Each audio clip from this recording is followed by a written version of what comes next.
Okay, Abuja, glad to have you once again join me on this program. The Living Edge with me, Tracy Uziwe. We get to run a check on our daily footprint on our environment. What has it really been like? So, in today's edition, I have Wemedem Clement. She's an assistant chief scientific officer at NESREA. And we're going to be looking at something very important. The issues around open burning is something that most persons get involved in just to get rid of the waste or the refuse around them. So when you're burning up refuse, you're burning up waste, you're burning up industrial waste material, hospital waste, tires. But is it really that simple? That's why I'm having this conversation with you today to let you know that when you burn up the waste like that, you burn up trash, you burn up farmlands, and then within a few minutes, within a few hours, the smoke and all that is gone. It's not really gone from the environment. There are serious environmental, health, and economic implications if we do that.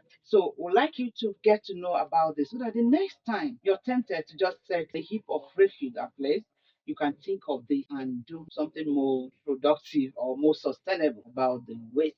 Madam, it's nice to have you on the show again today. Thank you very much. So, open burning. Let's just get straight to it. From NESRA perspective, open burning, what is it really? When we talk about open burning is intentional burning of waste in the open air without any pollution control. So if you've generated waste from your household or you have scraps or you clear the farm and all that, then you decided to burn it openly. That's what is called open burning. Even those that clear the farm, they just clear the farm they want to cultivate. They set it on fire. Regularly, they get to do this. Set it on fire so that they will just get rid of the trashes and start planting. Some the scraps they have like metallic waste, those the old phones are no longer useful. Those scraps that they decided to burn it or plastics. So these are the causes of the burning because when you have them around you, you want to get rid of it. There are sometimes the hunters they want to hunt. They get to the forest. Easiest way of scaring the animals so that they will run around for them to shoot. They will set the forest on fire. So these are the causes of the open burning.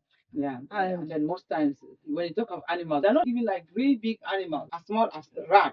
You will hear that there is bushfire somewhere that because it's uncontrolled, like you've mentioned already, it just goes on like that and enter some farmlands that still have the crop that have not been harvested. Everything just gets raised down because somebody is hunting for rats. Okay, so let's look at what is the real implication of this open burning in the air.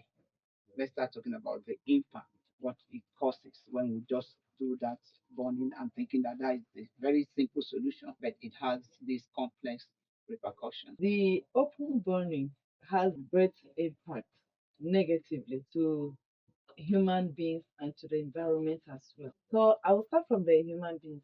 The impact of this open burning to a human being is that it affects the health of human because the air now is being polluted.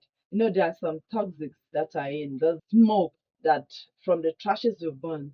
Now it will now pollute the air, and you know that human beings breathing this air at every time 247. And at that point, as we are breathing in, we are as in accumulating smog. At the end of it, it will form something that will cause sickness, respiratory illness. It causes the eye irritation because sometimes you feel that they are burning and nothing is happening. Over time, as it's being accumulated, by the time you accumulate and get to the maximum, you see that somebody is sick, you rush to the hospital. What has happened? The lungs is having issue, the respiratory tract is having issue. You will not know that it was accumulated smoke that you've inhaled over time. So open burning affects human health. Then we'll talk about the environment. The open burning has negative impact on the environment. Number one, for instance, those that are clearing the bush and setting on fire, you want to plant.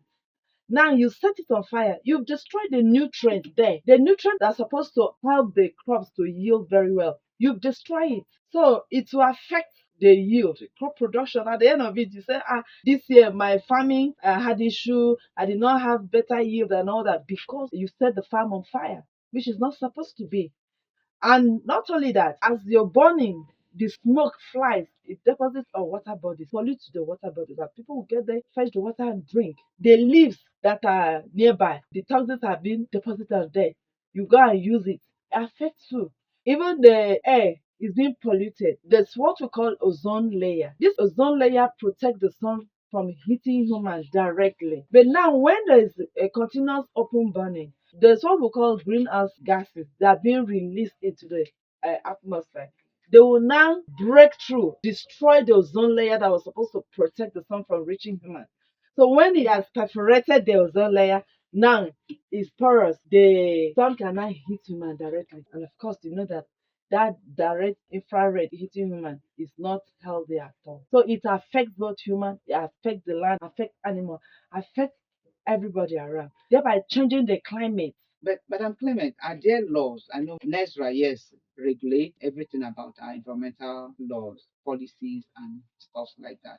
So, are there any environmental law that prohibit or regulate open burning, and how effective are these laws? Yes, there are laws, both national and at the state level. We have like the NESRA Environmental Bush to Forest Fire and Open Burning Regulation 2011. We have the NESRA Act that prohibits burning. We have the National Environmental Air Quality Control as amended 2018. Also, the states have laws like environmental sanitation laws. Lagos State have been practicing that for sure state. And all the state they have laws that prohibit burning. So these laws have been put in place in order to control open burning. I know many people are not aware of danger of open burning. Like a few days ago, I was talking with my sister when she said she had a lot of paper she bought. I said, "Do you know you can make money from this paper instead of burning? I will arrest you." She was saying, but she's not aware. Why would I come and arrest her?" So that is it. We understand that there's this limited resources to even get to the grassroots to create the awareness so that everybody will be aware of Get it. to So know. yes, That's what this program is really all about, to get you to know the regulations, the laws, so that you are not being forced. they are You're voluntarily keeping to it, complying. because you know this is the danger of open burning. If you didn't know before now, at least now you know. So don't burn your refuse openly, because when they keep giving the information out, getting the warnings across to you, and you're not yielding, you're not complying, that's when they now bring down their enforcement stick. National Environmental Standards and Regulation Enforcement Agency, NESREA, has the primary responsibilities for the protection and development of the environment, biodiversity conservation, and sustainable development of Nigerian natural resources. The agency monitors compliance, investigates violations, and enforces environmental laws. Our environment is a precious asset. Let us join hands to safeguard it for today and for future generations. NESREA, ensuring a cleaner and healthier environment for all Nigerians.